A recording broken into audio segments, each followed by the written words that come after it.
Mi nombre es Roberto Álamo y los invito todas las semanas a conversar con personas con contenido, en una conversación que usted la conoce, franca y directa. Nuestro programa se realiza gracias a Pisco Alto del Carmen. Alto del Carmen, vuela alto. Hola, bienvenidos a su programa. Roberto Álamo me invita a través de las pantallas de TRTV, por supuesto, con el gentil auspicio de Pisco Alto del Carmen, un pisco que vuela muy alto. Siempre conversando con personas interesantes, con contenido, como es el caso de Corrado Roda, fundador y director de Fundación Atanor, profesor invitado en posgrados y diplomados en temas de desarrollo personal. Gracias, Corrado, por estar conversando en el programa. Roberto Álamo me invita. Hola, Roberto, qué gusto estar contigo. No, el gusto es mío. Corrado escribió este libro, Crónicas de un viaje a las profundidades del alma. ¿Cuántos libros has escrito? He escrito 6, he publicado 1. ¿Has publicado 1? Sí. Este. ¿Y por qué los otros 5? ¿Qué pasó? Porque no estaba contento con lo que estaba ahí y quería manejarlo, trabajarlo un poco más. Y al final ahí los dejé y ahora pienso dedicar el verano al libro que voy a publicar este año 2016. Señales en el camino hacia el despertar. Yo te quiero ser bien franco, Corrado. Yo soy un poco escéptico con respecto a gurús, ¿cierto? Y a personas que eventualmente han dedicado la vida al pensamiento, al desarrollo personal, desarrollo espiritual. Por lo tanto, me gustaría no hacer una entrevista complaciente, sino que un poquito directa, como un poquito al estilo nuestro. Cuando tú hablas de búsqueda, ¿qué es que buscas? La búsqueda en un ser humano puede tener muchas vertientes. En el caso mío, yo desde pequeño, al tener una formación muy bien fuerte, bien rígida, con mucha demanda. Y concreta parece, ¿no? ¿Ah? Y muy concreta muy la concreta, formación. Sí. Muy concreta, con 4 o 5 normas básicas que hay que respetar sine qua non. Claro, y tú te fuiste por el lado espiritual. ¿Ahí algo pasó ahí? No, lo que pasa es que eso me hizo a mí sentirme solo. Mi papá emigró a Sudamérica en el año 48. Mi abuelo tenía una fábrica de autos, de carrocerías de autos, y la guerra la destruyó. Entonces mi papá, que tenía una profesión, se fue de Italia. Y entonces ahí perdí un poco el contacto con lo que a mí me acobijaba, que era el campo en Italia, en el norte de Italia. Y también perdí esta relación con mi papá porque él trabajaba siempre en terreno. Entonces comencé a darme cuenta de que no encajaba en el ambiente en el que yo estaba. No encajaba porque los chicos eran de otra nacionalidad, tenían otras ideas, tenían otra cultura, tenían otros gustos. Y yo tenía esta formación rígida que me hacía sentirme incómodo con esto. Entonces ahí comenzó esta búsqueda de por qué las cosas son así. O sea, por qué a mí me han formado de esta manera, me han dicho que el mundo tiene que ser así, que el mundo es así. Y yo veo que el mundo, por lo menos en esa época, el chiquitito alrededor mío, no era así. Bueno, y esto se prolongó para siempre. Entonces, desde joven, me fui de la casa a los 17 años, 16 y medio, me fui a Europa, y allí estudié. Y ahí comencé a tratar de contestarme algunas preguntas. ¿Por qué el mundo es así? ¿Por qué todo esto? ¿Para qué estoy yo aquí? ¿Por qué a mí me está pasando esto? Y esa es la razón de mi búsqueda, que nace de un desarraigo. ¿Y qué has descubierto en este estudio, en este transitar? Bueno, en algún momento contigo hemos tenido cortas conversaciones y tú me has hablado de la verdad y de los que se creen poseedores de la verdad. Entonces yo quiero aclarar que no pretendo y no pretenderé nunca ser poseedor de la verdad, o sea, creer ciegamente en algo. Yo creo que lo peor que puede plantearse o puede tener o lograr un buscador es llegar a un punto y decir: llegué, estoy bien aquí, esto es como tiene que ser y aquí yo voy a hacer lo que tengo que hacer y todos los demás tienen que de alguna manera acomodarse. Está bien, a esto. Pero en este minuto hay mucha gente mirando el programa y me gustaría que tú des luces, ¿cierto?, con respecto a tu experiencia, porque la gran mayoría vive en un mundo muy material y tú has dedicado parte de tu tiempo al asunto espiritual, ¿cierto? ¿Qué puedes decir tú con respecto a la sociedad que estamos viviendo, a la sociedad que hemos construido y hacia dónde va? ¿Y qué va a pasar con nosotros si seguimos en este mismo camino? Es por eso que yo tengo un sentido de urgencia desde hace algunos años, una urgencia muy grande que la transmito a mis alumnos, la transmito a los que participan en mis talleres. La raza humana, por razones que son bastante comprensibles, ha desarrollado su intelecto. El hombre es cuerpo, mente y sentimiento. Son sus tres cosas básicas que lo conforman. Y dentro de eso se desarrolla y eso utiliza para vivir. Y como esta época es una época enormemente competitiva, rápida y demandante y muy fuerte, entonces al hombre no le queda tiempo para ocuparse de su otra naturaleza. Entonces, si el hombre no tiene tiempo, el padre no tiene tiempo para transmitirle, no sabe cómo transmitirle a su hijo y darle de alguna manera pautas para que él se dé cuenta que existe una vida espiritual, de la cual no estamos hablando de la religión, sino estamos hablando de la naturaleza del hombre, que no es el cuerpo que muere para siempre, la mente que viene, se forma con el cuerpo y que también desaparece, sino hay otra cosa. Si no, podríamos ser animales, podríamos ser plantas. Si somos hombres y hemos logrado hacer lo que hemos hecho, es porque tenemos algo muy poderoso adentro. ¿Qué otra cosa, cuando tú te refieres, hay otra cosa, a qué te refieres? ¿Qué es eso espiritual? ¿Cómo explicarías tú eso? Es lo que nos hace aspirar a algo que no tenga que ver con nuestros logros materiales, a algo que nos hace estar descontentos siempre con lo que hemos logrado.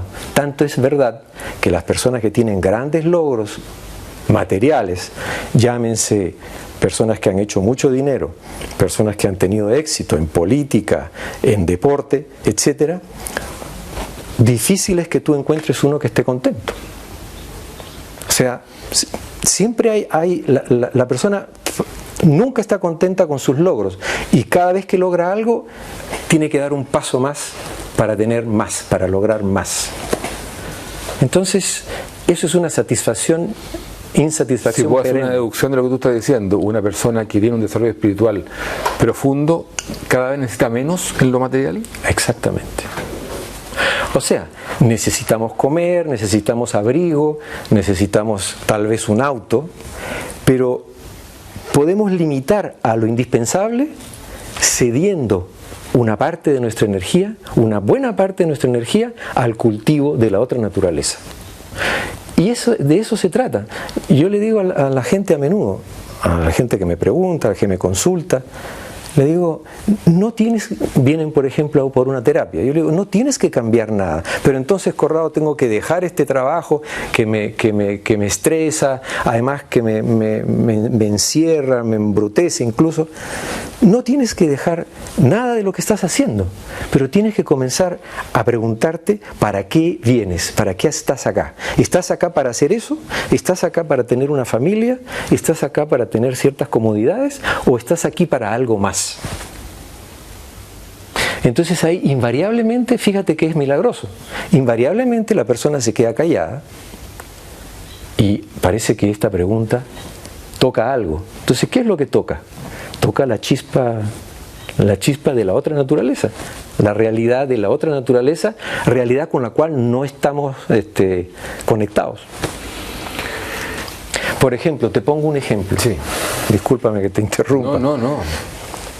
Uno de los personajes que yo he estudiado es Alejandro Magno, Alejandro de Macedonia, ¿verdad? Un gran conquistador. Sí, pero en el fondo Alejandro tenía una enorme inquietud.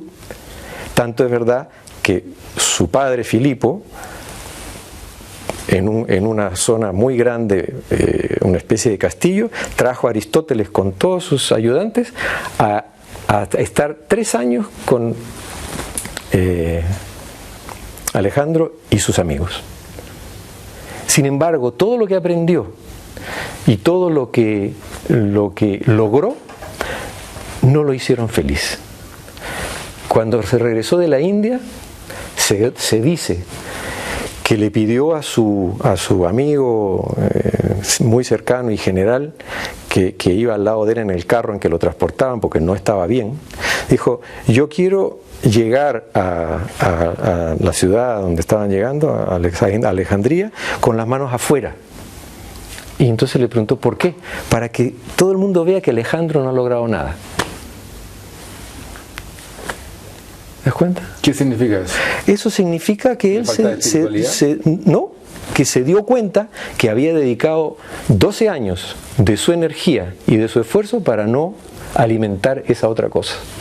Pero se enfermó y lamentablemente no salió de eso. Cuando tú hablas de lo real o verdadero, ¿a qué te refieres? ¿Qué es lo real? ¿Qué es lo verdadero? Y después, por favor, complementa con qué es lo no real y lo que no es verdadero. Sí, son palabras que tienen un cierto abuso en su expresión en este caso, pero lamentablemente a veces tenemos que usarlas porque si no tendríamos que dar una larga explicación para hacer entender lo que queremos decir. La mente humana se forma, es lo menos propio que tenemos. O sea, la mente de Corrado o la mente de Roberto es muy poco Corrado y muy poco Roberto en su esencia, en lo que es esencial en Roberto y en Corrado. ¿Qué es la mente? La mente es una cosa que se forma en el ser humano y que le permite... ¿Por qué hemos inventado el computador? Porque el computador está hecho a imagen de la mente. Entonces la mente es un aparato formatorio. La mente está acumulando archivos, aprendizaje, experiencias, todas las cosas que nos suceden. Y todo lo que nos llega es procesado a través y con esos archivos. Entonces, ¿cuándo podemos tener una experiencia real? Una experiencia que responde exactamente a lo que ha sucedido afuera. Corrado, vamos a una pequeña pausa comercial y ya regresamos a su programa Roberto lo invita a través de las pantallas de Terra TV. No se retire.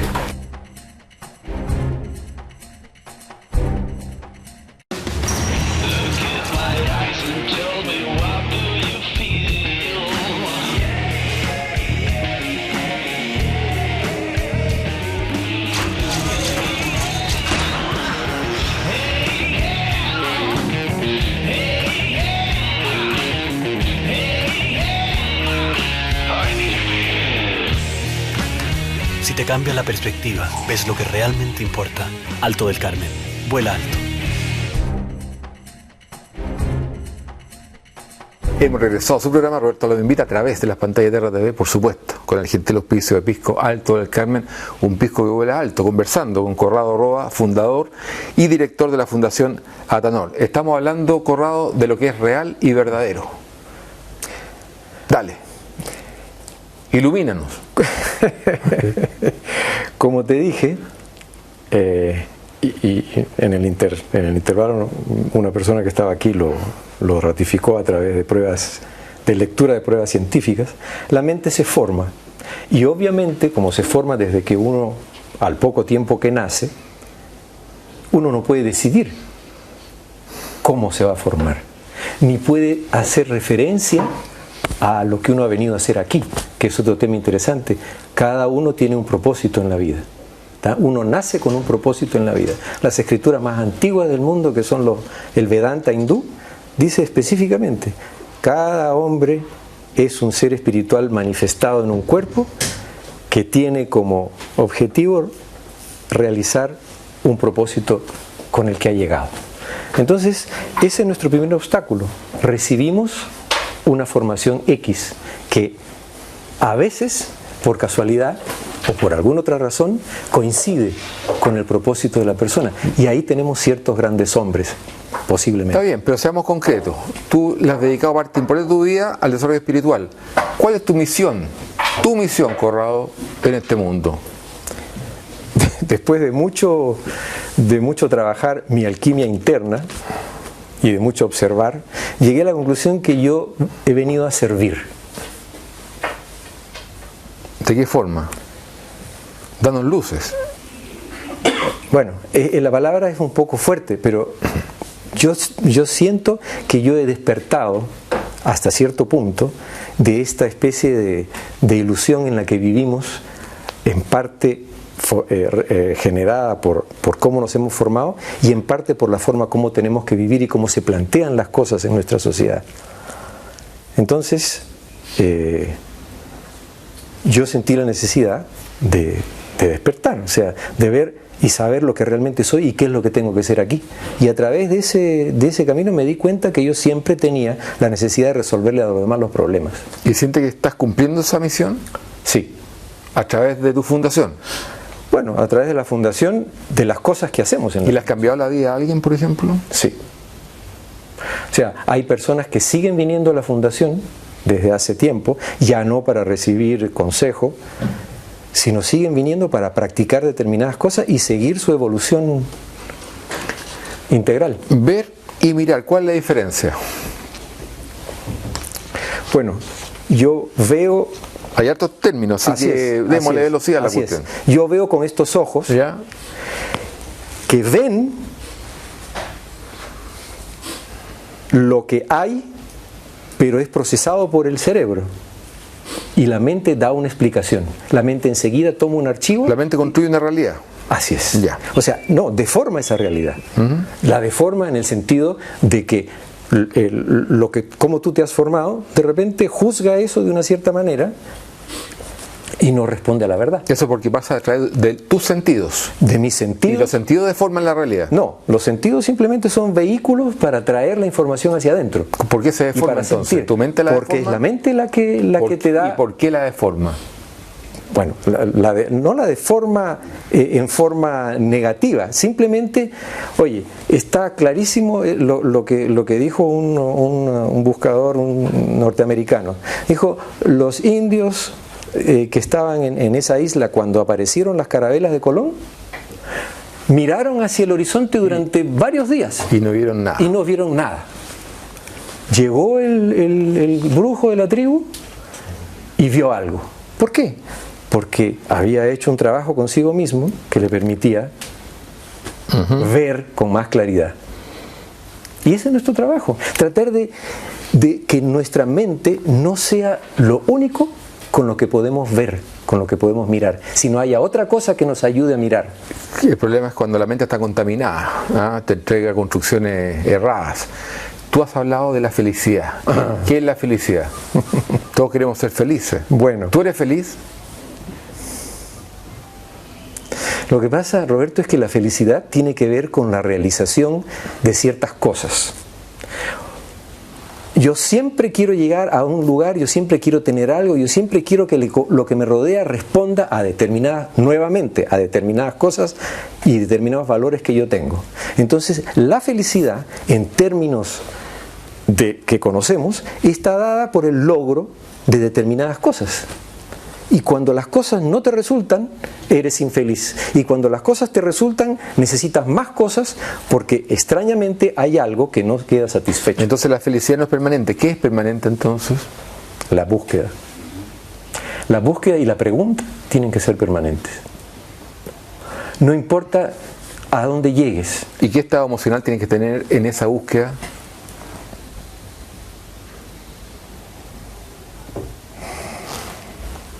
Estar en contacto contigo mismo. Háblame la angustia. ¿Qué es la angustia?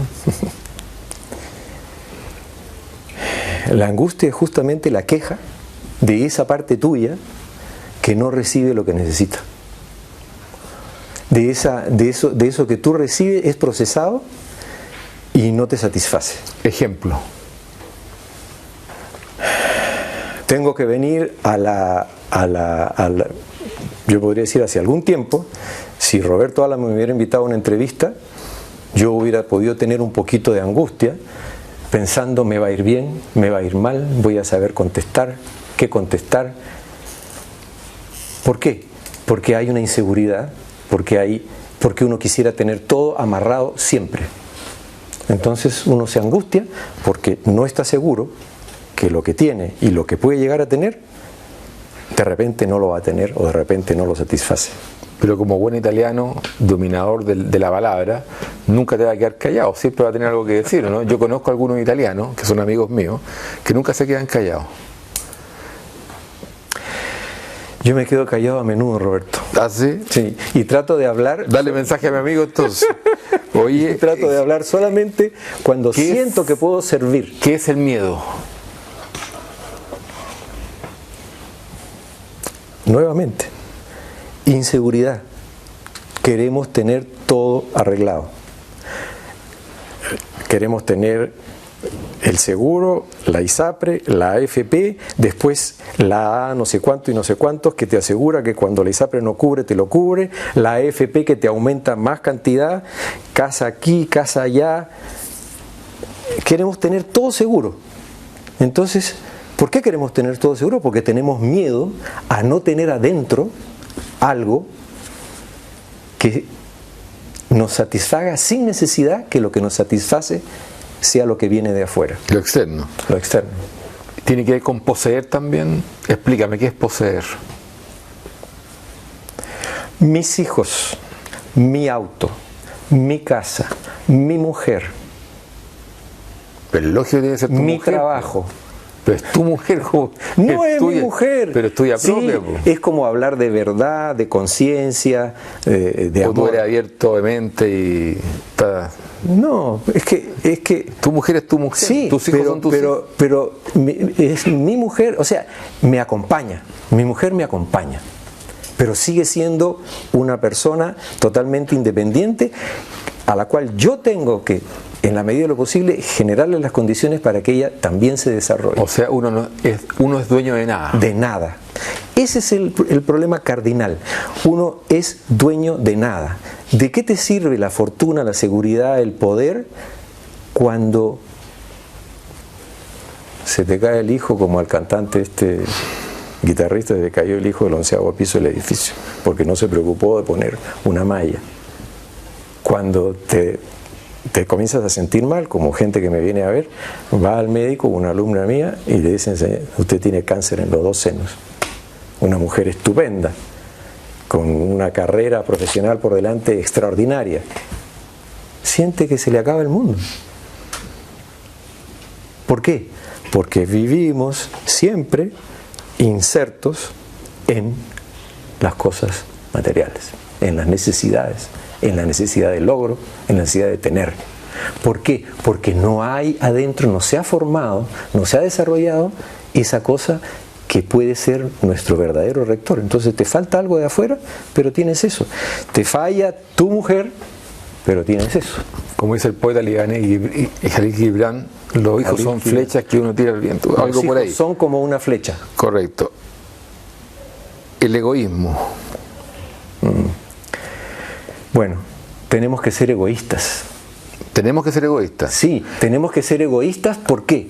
Porque el padre pone todo su esfuerzo en darle a su mujer, a sus hijos, etcétera, todo lo que necesitan. La persona trabaja, estudia, se esfuerza para tener todo lo que necesita. ¿En qué momento se da a sí mismo? Hay mucha gente que me viene a ver y se sienta frente a mí y me doy cuenta que su vida está dedicada a entregar toda su energía. Entonces yo le digo: mira, lo primero que tienes que hacer es comenzar a darte tiempo para ti. Entonces de ese egoísmo hablo, de comenzar a hacer cosas que te alimenten espiritualmente, si queremos usar esa palabra. Perfecto. La última pregunta, y la dejé para el final porque a mi juicio es la más importante. ¿Cuál es el sentido de la vida? ¿Hay mucho sentido de la vida o hay un solo sentido de la vida para todos los seres humanos? Mira, Roberto, yo he leído y he tratado de practicar mucho sobre este tema y sigue siendo mi pregunta. Por lo tanto, podría hablar de muchas cosas. Podría darte versiones de muchas tradiciones, no de muchas, de algunas tradiciones y de algunos maestros. Uno de mis maestros, con el cual nunca estuve personalmente, pero tuve maestros que estudiaron y trabajaron con él, Georgi Ivanovich Gurdjieff. Él decía, nosotros, los seres humanos, tenemos una función. Formamos parte de la vida orgánica sobre la Tierra, y la vida orgánica sobre la Tierra tiene un propósito cósmico: transmitir energía del rayo de la creación de un lugar a través de la Tierra a otro lugar. Pero tenemos una fuerza divina interna, tenemos una chispa divina que nos permite escapar de esta función tan primitiva y primordial y alimentar otra cosa. Eventualmente la vida no tiene sentido. Todo tiene sentido en el universo, no hay nada que tenga sentido, incluso la injusticia, incluso el dolor, el sufrimiento. La injusticia también tiene sentido. O sea, es parte de lo que tenemos para tratar de crecer. Perfecto, se acabó el tiempo, desgraciadamente. Vamos a tener que ver más adelante la posibilidad de desarrollar otras respuestas, ¿cierto?, frente a otras preguntas. Sí, por ejemplo, en el caso de la injusticia, sí, habría que hilar fino para decir a qué nos referimos cuando la injusticia forma parte de la realidad. Dejémoslo en una pequeña encapsulado. Tónica. Muchas gracias, Corrado. Usted nos despedimos hasta la próxima semana. Muchas gracias.